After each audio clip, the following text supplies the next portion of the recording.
your home for everything Kansas basketball this upcoming season. I'll tell you what, we are very excited. My name is Sam Lance, and I'm here with Jackson Bezdek. Jackson, how are we doing? We are electric right now, Sam. I am so excited to get to do this all year. I know you're excited too. It's going to be a year of hopefully a lot of talking about victories, talking about a lot of good things, talking about a lot of 2010s from Mr. Dickinson. So let's do it. Absolutely. Today's episode, we have a very, very special guest. We have Mike Vernon, and we'll be talking about the NCAA infractions case and what he's uncovered during that process with his stories. We'll be previewing the upcoming season with takeaways from Kansas Basketball Media Day. Both Jackson and I were able to go.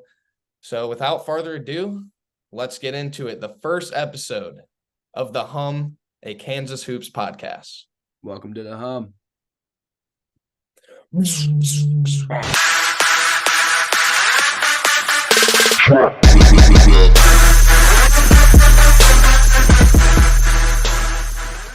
Welcome back, everybody, to Hum Pod. We have a very, very special guest in store for you today. The Mike Vernon, the KU Scoops Meister. Mike, how are we doing today? I'm doing great. Is it Hum Pod or the Hum or the Hum Pod? It is the Hum, a Kansas Hoops podcast, but we are a Hum Pod on Twitter. I like it. Hum Pod's the Twitter handle, so that's what that is. Not to be confused with Hump Odd. Correct. Not to be confused with. No. Not Hump Odd. Right. Hum Pod. Okay, good.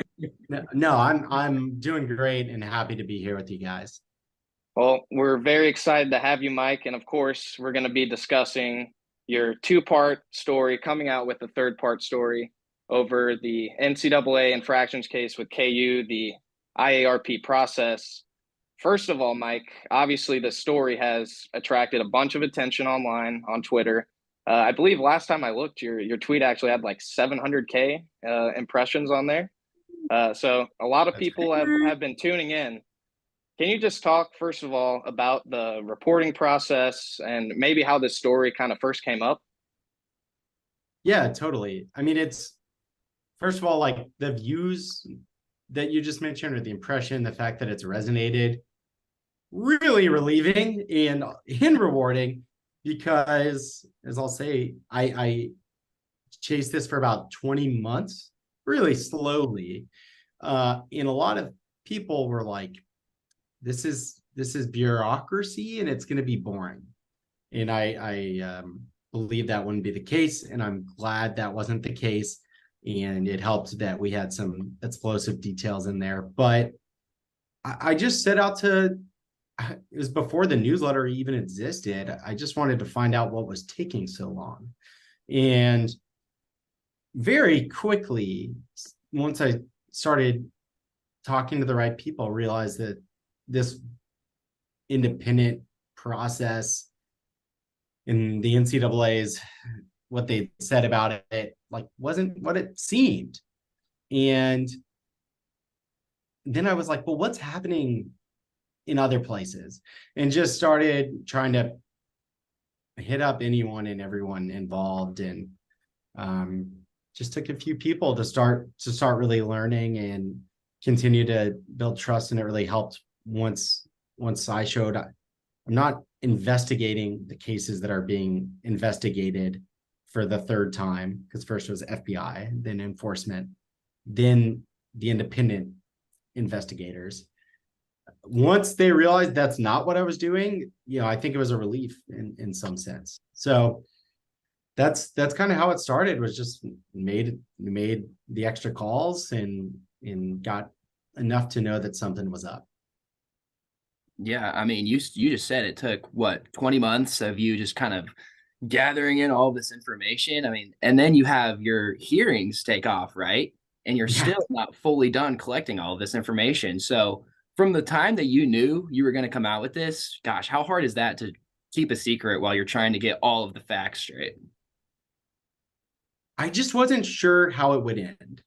So at one point I tried to give it to some big reporters And that's kind of where I was like, no one cares anymore about the IARP. And I'm like, you're not hearing what I'm saying about these facts. And then once the newsletter picked up, another reporter who has been a good friend of mine, was like, no, this is your story. You should write this on the newsletter. You can pitch it, but the way that you're going to have to deal with sources, you're going to put other people at risk. Do what you're comfortable with. It's your story and own it. So yeah, it was really hard to keep to myself, but I didn't know when, I didn't think it would take an extra 20 months, to be honest, either. Yeah. What was hard was I was pretty sure when KU won that Self had agreed to sit out that tournament. Mm-hmm. And I was like exploding on the inside. Did no one else realize that perhaps essentially the NCAA kept him from sitting out? It was just mind blowing. I mean, you had to be one of the only people who knew that, right? I would think so. Yeah. I would think so. I wasn't supposed to know it. Right. I like alluded to it in a tweet during the Big 12 tournament. I was like, if penalties come out, this is what it could look like. Because I still wasn't sure. I knew far-fetched. I don't think many people knew, and yeah, I was freaking out. On the inside, I was like, people didn't really believe it, I think. Yeah. I didn't totally just kind of like the no way we actually just won that. Right. It makes sense why Bill Self seemed so happy after the tournament. I remember I was there in New Orleans. I remember seeing him looking at the big screen for the final shining moment video, and he was very teary-eyed. So it makes a lot of sense how special that was for him. I cannot imagine what was going through his mind, considering how unlikely it was, the comeback that KU had just had, the team had his dad dying that season, who was his role model, his mentor. And on top of that, this investigation that was not what it seemed really, and was just a mess hanging over his head, and he tried to end it. I cannot imagine. I mean, yeah, that season was already a circus, right? And then we didn't even know about that, and it was already a circus for us. And then you've got he's dealing with that we don't even know about. I mean, that is insane. Absolutely. Like, there was a lot happening that we didn't know about, of course, throughout them negotiating this. It's hard to fathom. I would love to hear him talk about it more in depth, maybe one day. I bet we hear it one day. Understand why he can let some time pass, though. Let's just kind of talk about Bill Self sitting out that tournament a little more. What do you think kind of was the issue there with the IARP? They were okay with him sitting out. Why do you think the oversight committee was maybe not okay with that? It's an answer that I haven't completely gotten. A lot of people have theorized why.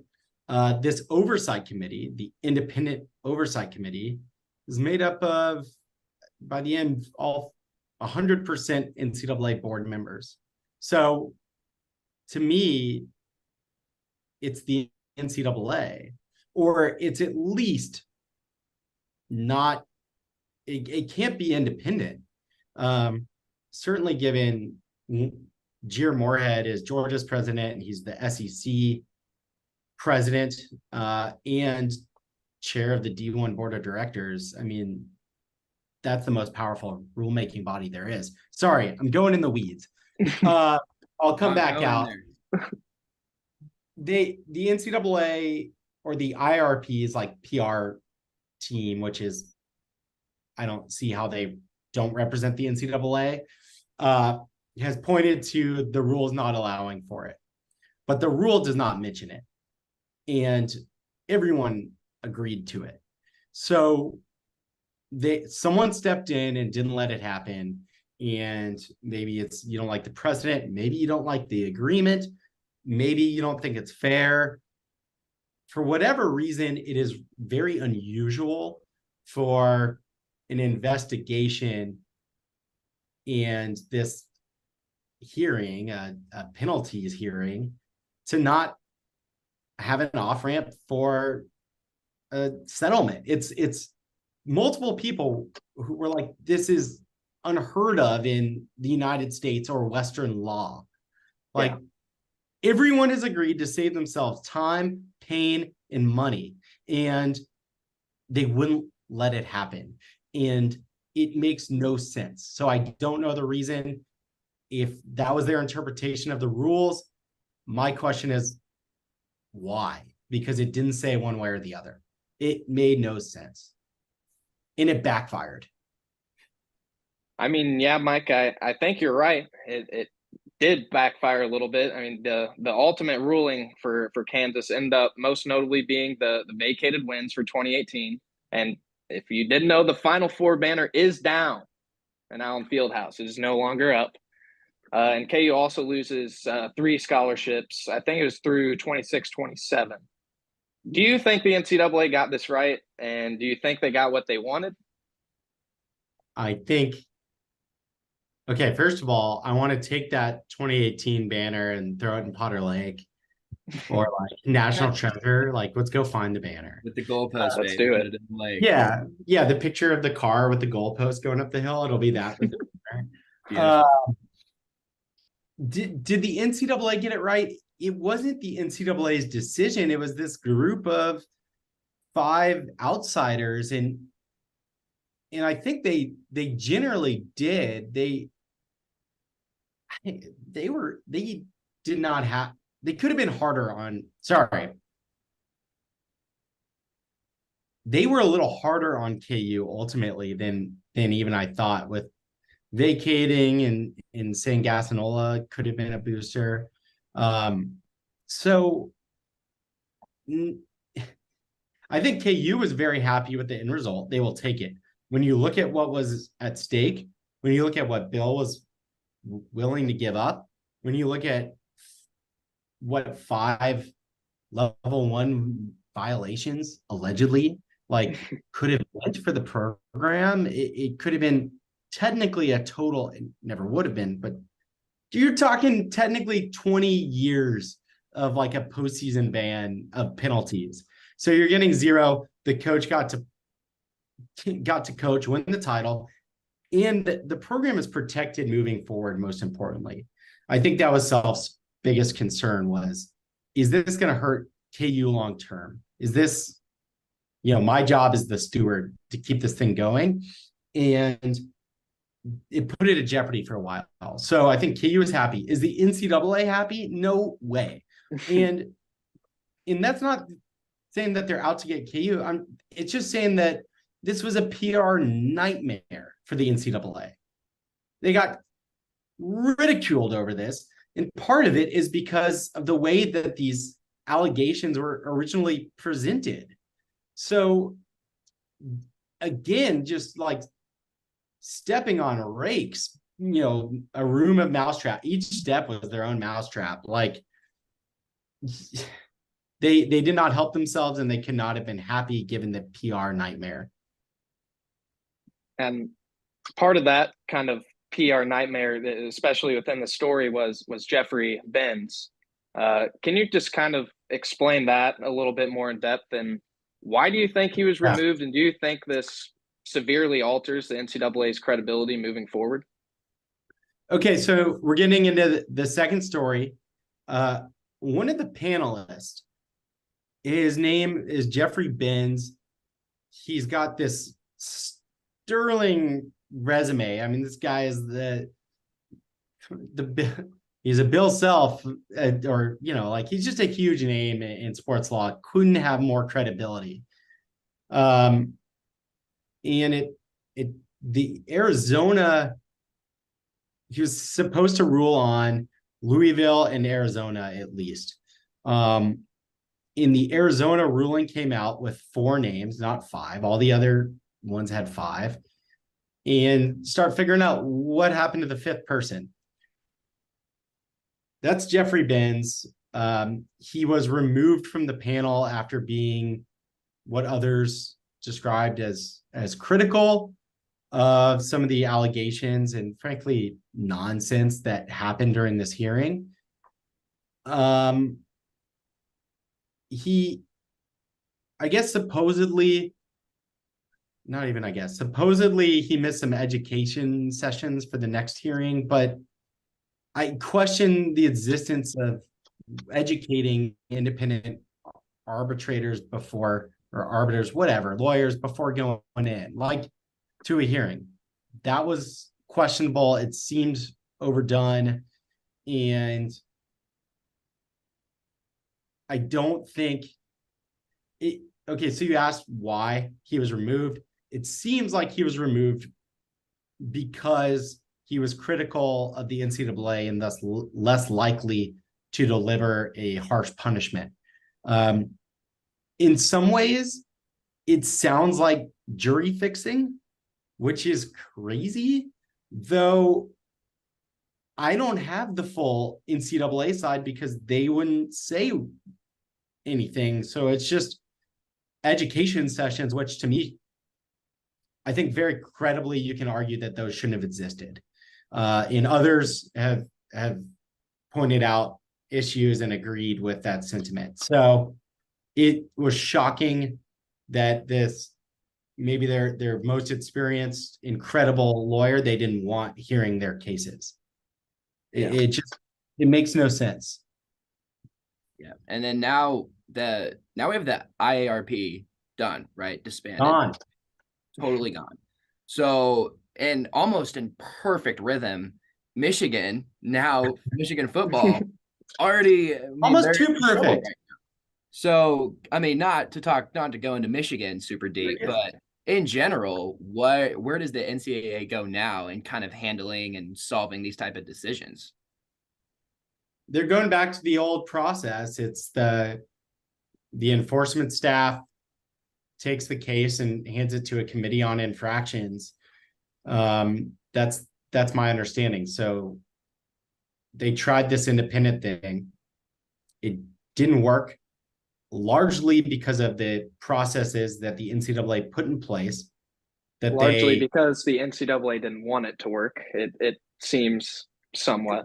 Yeah, I mean, a lot of people have speculated that it's job security. I think I had someone speculating the first story, and these are people involved saying that, well, the IRP was doing some of their work for them. At the very end, I understand why there would be some concern over it. So now, again, really interesting timing after the PR nightmare comes, this really juicy NCAA investigation where there's out of control leaking, and people seem to have just ignored what just happened with these other cases, in which, like, wait, maybe we should wait and see and let the other side tell their story, because they can't according to the rules. So they're just getting leaked into submission, though it looks really bad. Do they have credibility? Like, there's a lot of good people, I'm sure, at the NCAA, though. You got to look at what they're arguing for in Congress and see, are they protecting themselves, or are they protecting athletes? And based on these 6 cases, I think you can ask some serious questions about their credibility and trustworthiness going forward. And you can go further back in history and find plenty of other examples where the old system also wasn't trustworthy. And that old system is the NCAA system that is now in place again. I'd say I think this idea of an independent panel is really a good idea. Yeah. You have NCAA enforcement do their investigation, cut out the redundant investigation, bring it to a hearing, and continue to have independent people, lawyers, really credible folks with no ties to the NCAA or the schools, make these decisions. And one of the biggest criticisms of the NCAA has been, sorry, I'm going off. One of the biggest criticisms about these penalties is that they've been wildly inconsistent. Well, look what the panel gave. Pretty consistent results all the way across. Adidas not a sponsor. If a coach was caught with money, they're punished. If not, not really. Seems pretty reasonable. Right. So Oklahoma State, they got bashed. Oklahoma State got bashed. Totally not even comparable to what we got. And the old process. yeah, it makes no sense. There's no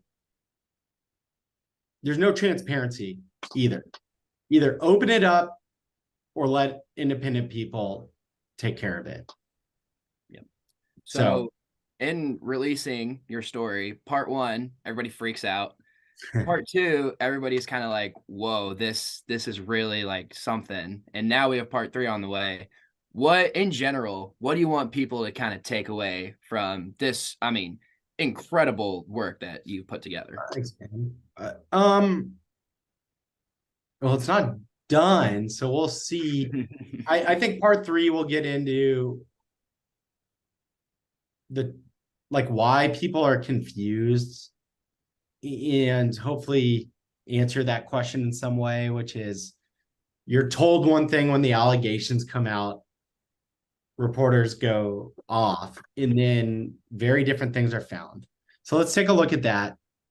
Let's figure out if similar tactics were used to take down the independent group. And then, I think it's somewhere got to end in Washington, D.C., where the NCAA is trying to write itself into the law to be the enforcement arm over NIL legislation. And I think the takeaway is, should they be trusted? It's not a takeaway, it's a question. And I think people should ask that question based on what they've seen. And I hope that legislators ask that question. And I think good people trying to do the right thing, and a lot of times they're not able to do it or get out of their own way. So you've got to continue to transform this process, hopefully, and bring transparency and fairness to it. Times have changed. You got to change too. So my takeaway is to continue to question what you're seeing in these investigations. Allegations come out. Does not mean a coach is guilty. And kind of wait to see, because there's a reason these things are leaking, and it leads to a lot of confusion. Hopefully one day we get to a point where these processes aren't as drawn out and aren't as complicated. No, it really needs to be simplified. Yeah, exactly. Simplified and set a clear standard of proof, what is a violation, what needs to be proven. Have everyone agree on it and use that and be consistent with it, and eliminate thousands of pages of investigations that include all sorts of crazy nonsense and bylaws that are long and hard to read and opaque to a point that's almost intentional. It's self-preservation instead of doing good, which is biting them in the end. So that's what I've seen. I've been blown away by some of these stories. For sure, Mike. Well, thank you very much for joining us. Thank you for talking through all of that with us. It was phenomenal, and we are going to be really excited to read part 3. I cannot wait. I'm into the juice. I need more juice. I wanted to drop it this week, but this Michigan thing is playing out. Yep. It's worth waiting a teeny bit longer, I think, to make sure that the whole story is captured. Oh yeah, absolutely. Well, thank you again, Mike. Awesome. Good luck with the show, and turn the hum up. Let's go.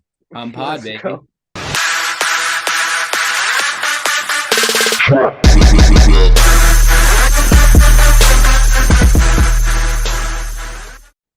Welcome back, everybody, to the Hum Pod. We have now discussed with Mike Vernon the Kansas NCAA infractions case.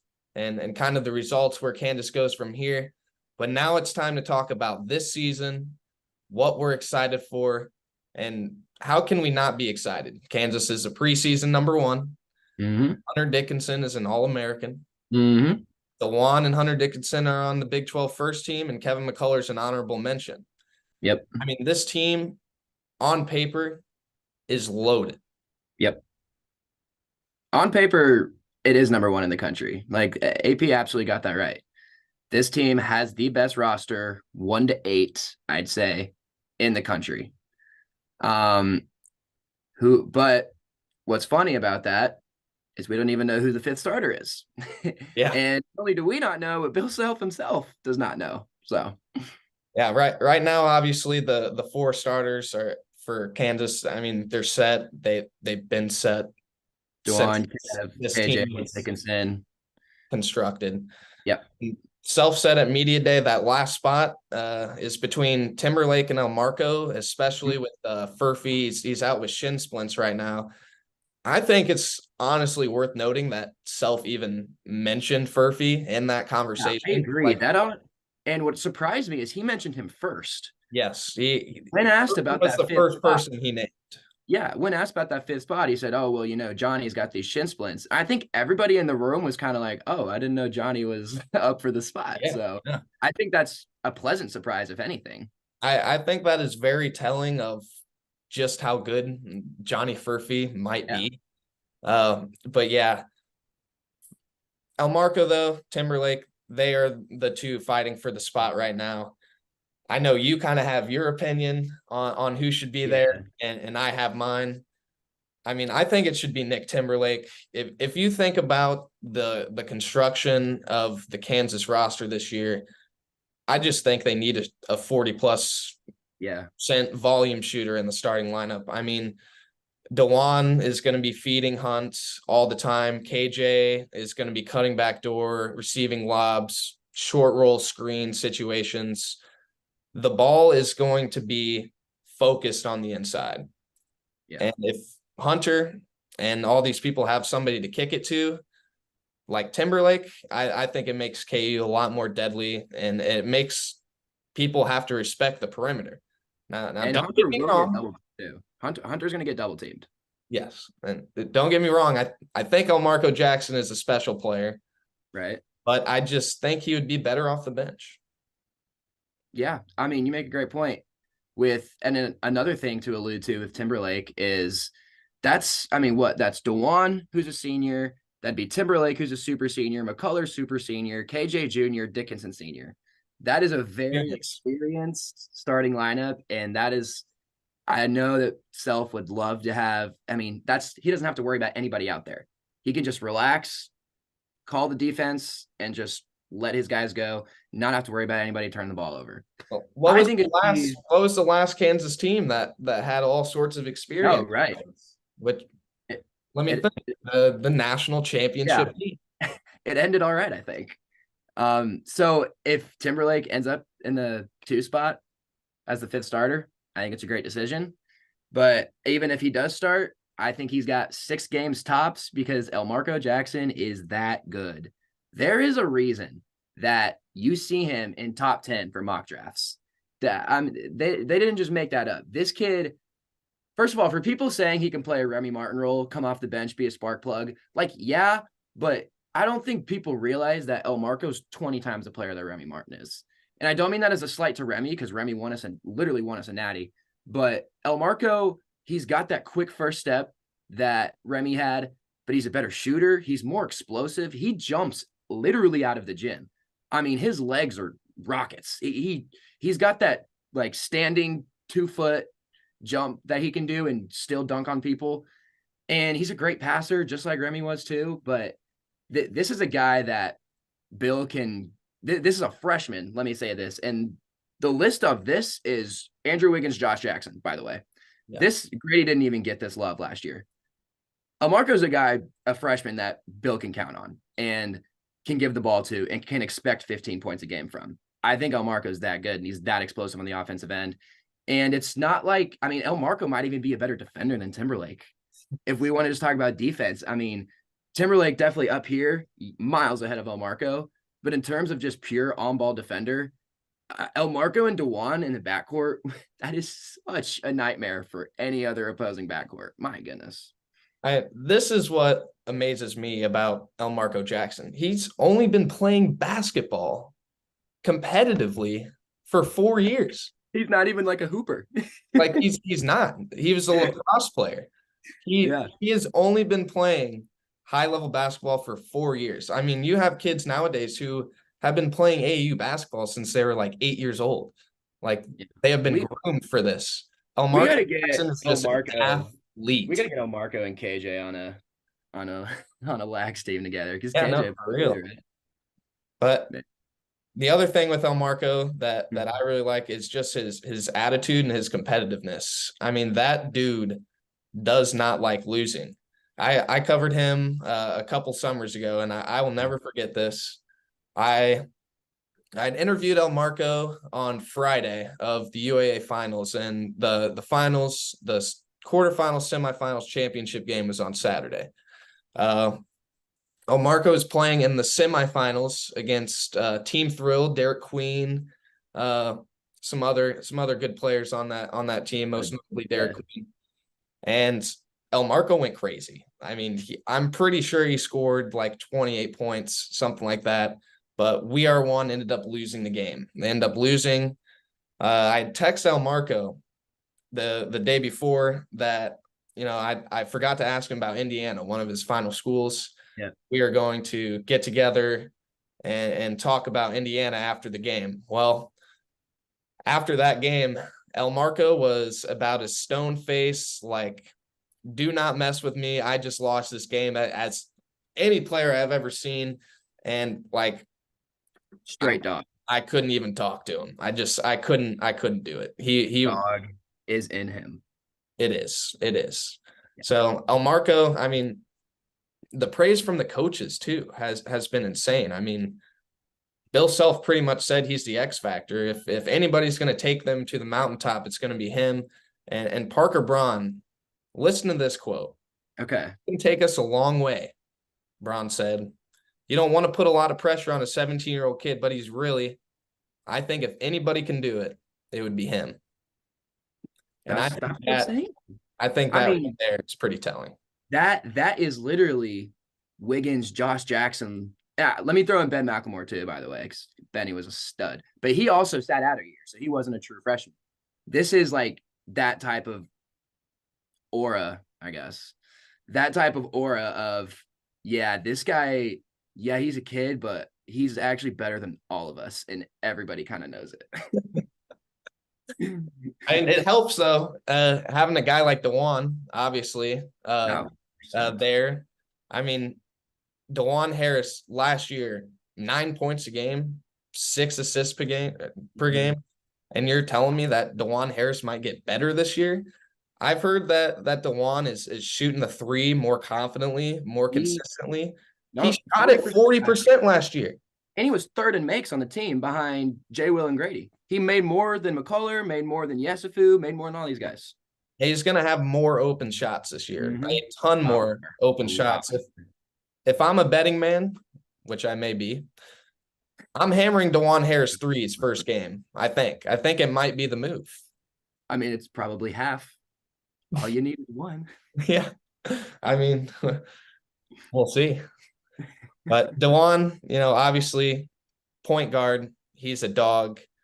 He's going to benefit so much from Hunter Dickinson. I think if there's anybody who benefits the most from having Hunter at the 5, I think it's DeJuan. I think his assist numbers are going to go up. I think I don't know if we'll average in double digits. I think he might average near that 8-9 points again, but I think he's going to do it way, way more efficiently.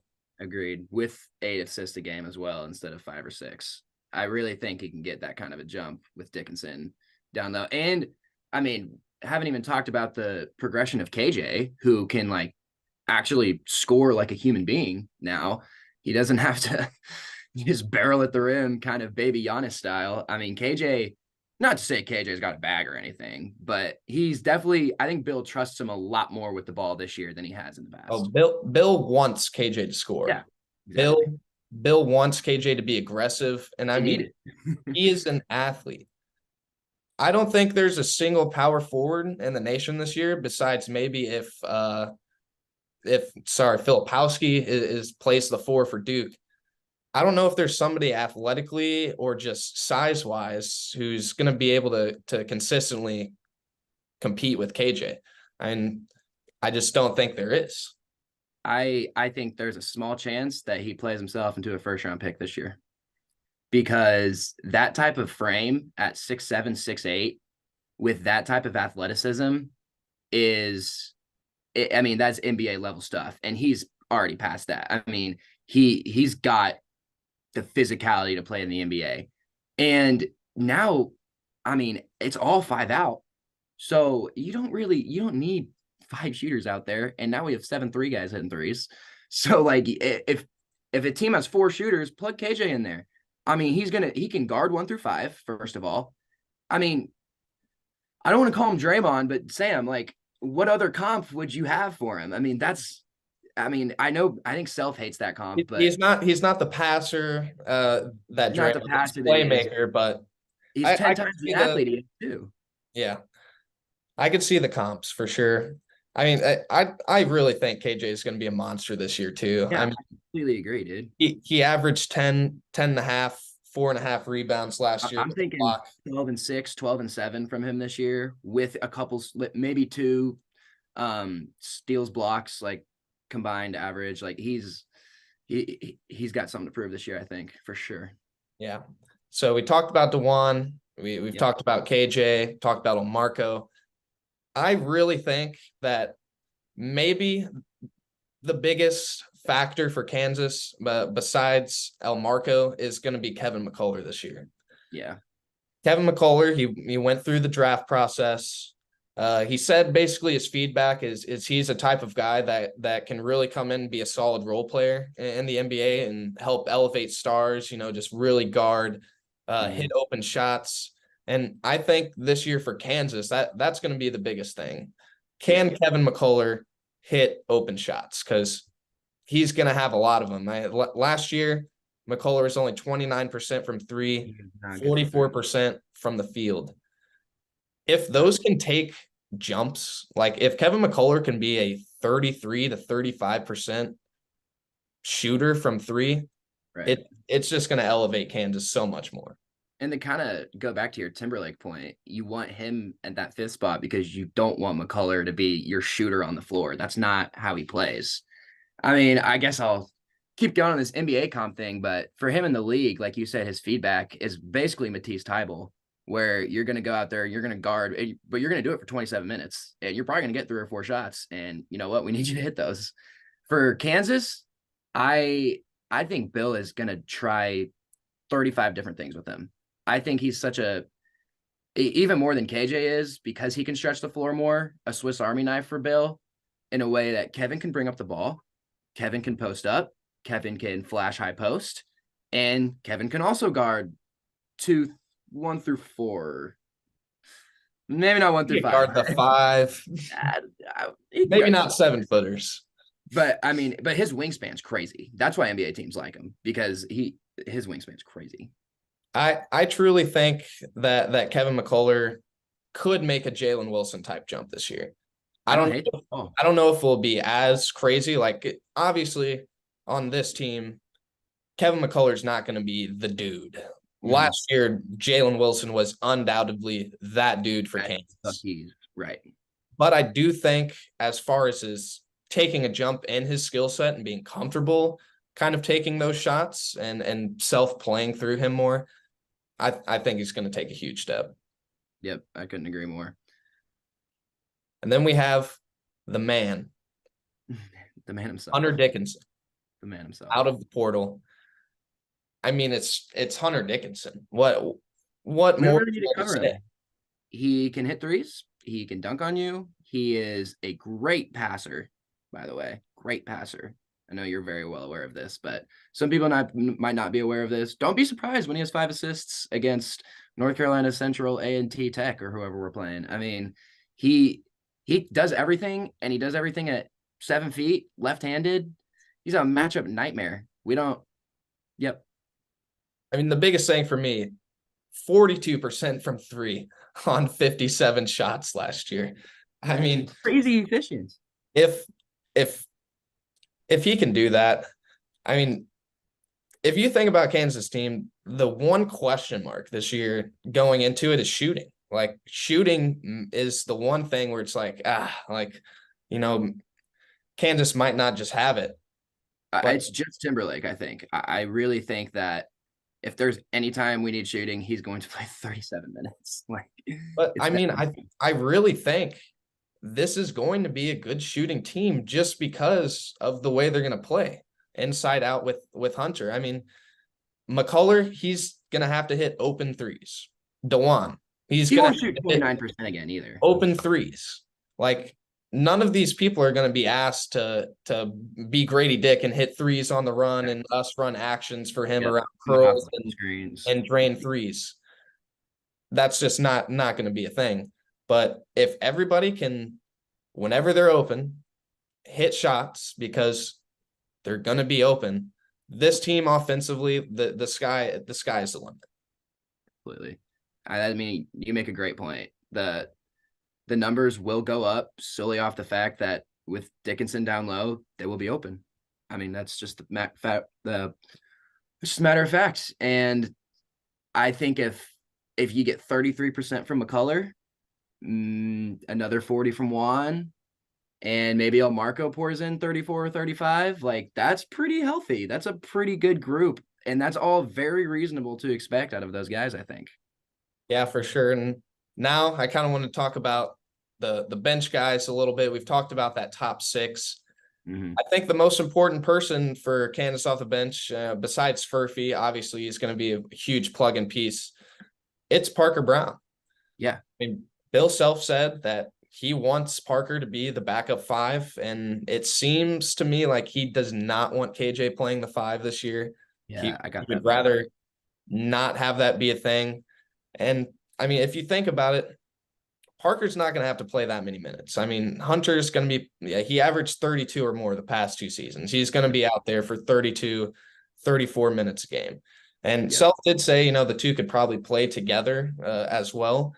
But Self isn't asking Parker to play 20 plus minutes per game, even though, mind you, last year he was a 29 minute per game player for Santa Clara, but that's just not what he's going to be asked of this year. And I think if he can solidify the backup five role and kind of be the Mitch Lightfoot of the national championship year, Kansas's ceiling just gets that much higher, which is really scary to think about. Yeah.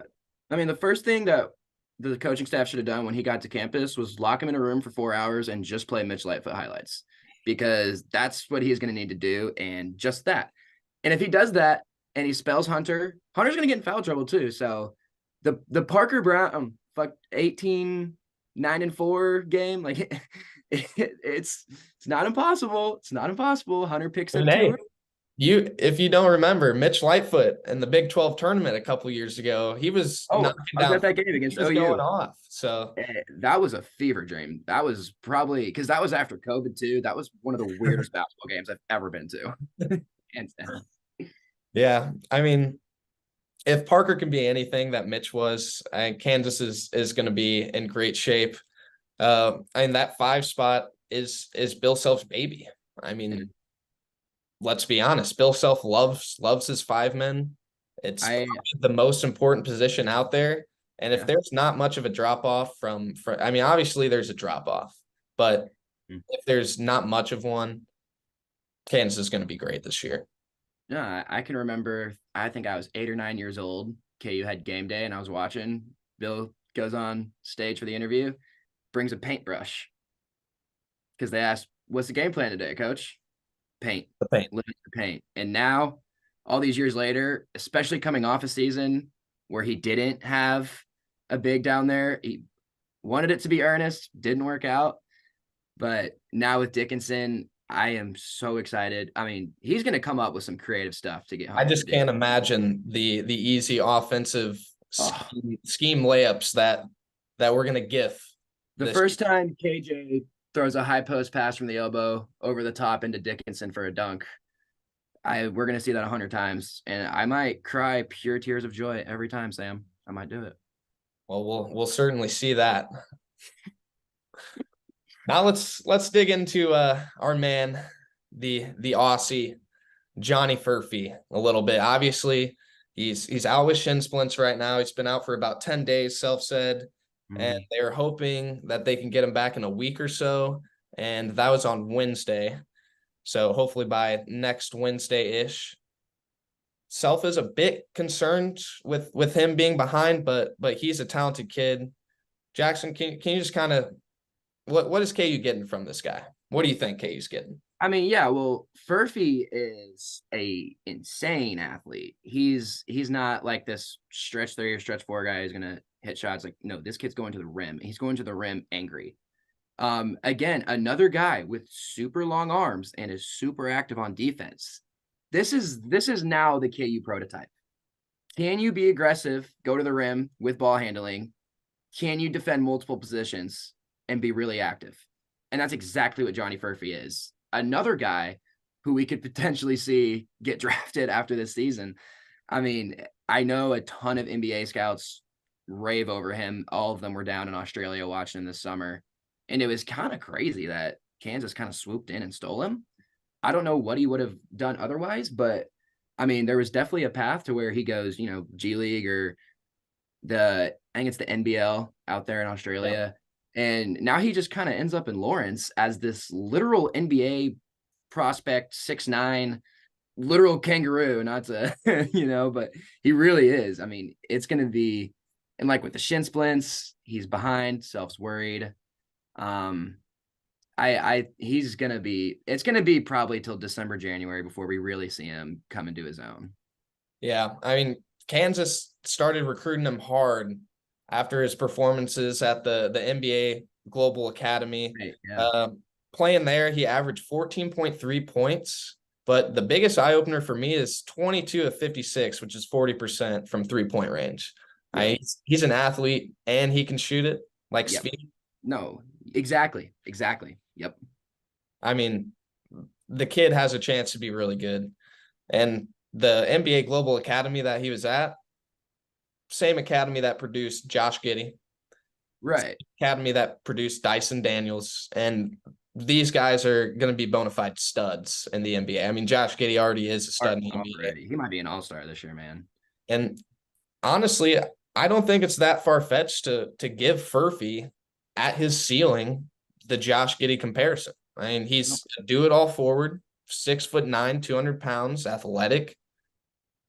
A Josh Giddey comparison really isn't that unreasonable. It's not at all. The only thing is Giddey's playmaking is like out of this world, next level. You can't compare that to anybody. But in terms of like their makeup and how they play, Furphy's a little quicker than Giddey, but I mean, they're just I think a thing with what everybody loves about Giddey is his IQ. And I think Furphy also has that. And I think that's why Coach Self mentions him in that starting 5 breath, because as he's physically behind trying to get healthy, but I think he's picking up on everything really fast. He almost has to be for showing up 3 months late and then being in starting lineup conversations. I mean, come on. Yeah. KJ said, his style of play is just different. It's just not something people are used to. Mm-hmm. So, I mean, I think Furphy's going to be a really good addition. I mean, who knows? He could be a starter by the end of the season. 100%. Very well could be. Last guy I wanted to talk about, we got another freshman. It's going to be probably the 9th player in the rotation with Zach Clements. Obviously, Clements his plan is to redshirt this season. I think that will be the case unless something crazy happens and Hunter Dickinson and Parker Brown go down. Exactly. I think it would have to be that for that to be the case. But Jamari is sitting there right now as the 9th man, and Self said the ceiling for him this year would be cracking the rotation. What is KU getting from Jamari McDowell? Well, nothing right now. They are getting a good locker room guy. He's got a really good attitude. That's kind of, he's a highly recruited freshman. And you come into this big program that was obsessing over you for 2 years, and they're like, all right, you're not playing. And to just accept that and be like, all right, let me get better. That's really impressive to me. He's got a beautiful jump shot. It's very pretty. I don't necessarily know a whole lot about his game. I mean, we haven't really got to see him a whole lot. And unfortunately, I don't think we're going to get to see his potential either. I mean, I'm a little worried that this is a little MJ Ricey with this kid, but I actually think Jamari needs more of that development stuff. I think MJ was a little more like, I want to play now. I think Jamari is like, he's been in practice playing with a guy like Furphy. I mean, that's got to blow his mind. He's like, what even is this thing? Like, what is going on? Is a Furphy. What is this Furphy thing? So if Jamari sticks it out, comes back next year, he's going to be unbelievable because the knowledge he's going to soak up this year is going to be very valuable for his career. Yeah, I was actually able to watch Jamari a couple summers ago during AAU ball. He played against Del Marco a lot, actually. He's playing for the Houston Defenders.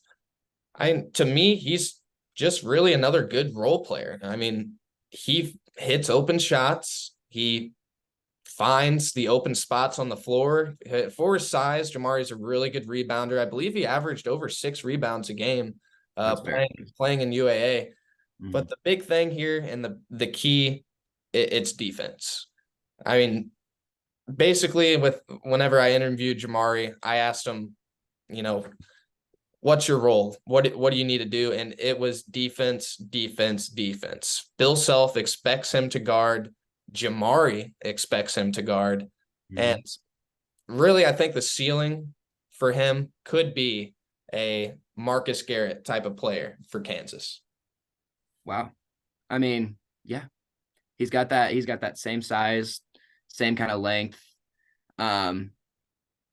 If his hands are Texas, he's from Texas, just like Marcus. If his hands are 70% of what Marcus was, he's got a chance to do that. I mean, Marcus was a special defender, and Jamari, I mean, he's a good athlete, right? Like, he's definitely got that ceiling, and that, what I was saying, he's bought into that. Like, he wants to play defense, like you said. That's really impressive for an 18-year-old to just kind of, okay, I play defense for 10 minutes a game. I'm okay with that. And from talking with other players, he seems to actually be like the third most athletic on the team. He's up there with KJ and Elmarco from what I've heard. So another guy that really could be a special player for Kansas. Yeah. We're probably not going to see it this year, but look out for Jamari McDowell. Yeah, definitely. Welcome back to The Hum, a Kansas Hoops pod. We've had a great episode so far today. We've talked about many things, previewed the upcoming season. Moving forward, this segment here is going to be called our Under 4 segment. Oh, yeah. Jackson, you want to kind of just take it away, explain what we'll be doing here? Yeah. So we're called The Hum, obviously, because as we were deciding our name, since we are KU students doing a KU podcast, we thought, let's do something that resonates with the students. What happens at every game at the Under 4 timeout? We play the Hum, baby. And everybody loves the Hum. So there's the name. And for our last little segment, I was like, hey, let's call it the Under 4 timeout. That's when we play the Hum.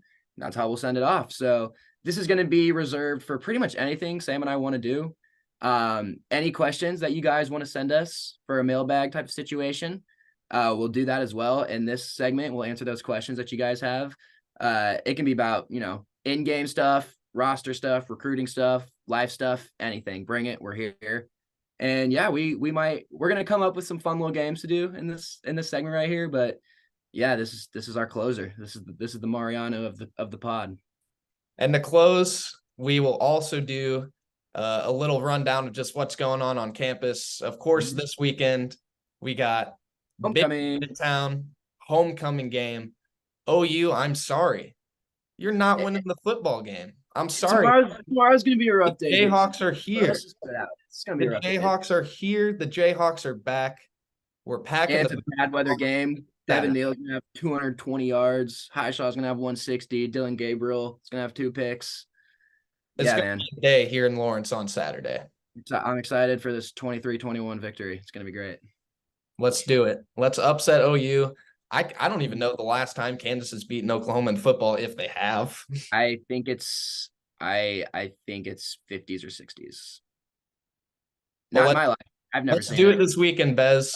Let's do let's, it this weekend. let's just knock it out. Let's just do it. All right, y'all. We will see you next time. We will have another episode after the Illinois game, a little post-game analysis, seeing what we saw from the first KU scrimmage. You don't want to miss it. Thank you, everybody, for joining us on the Hum. We will see Shout you. out Mike Vernon. Shout out Mike Vernon. Oh yeah.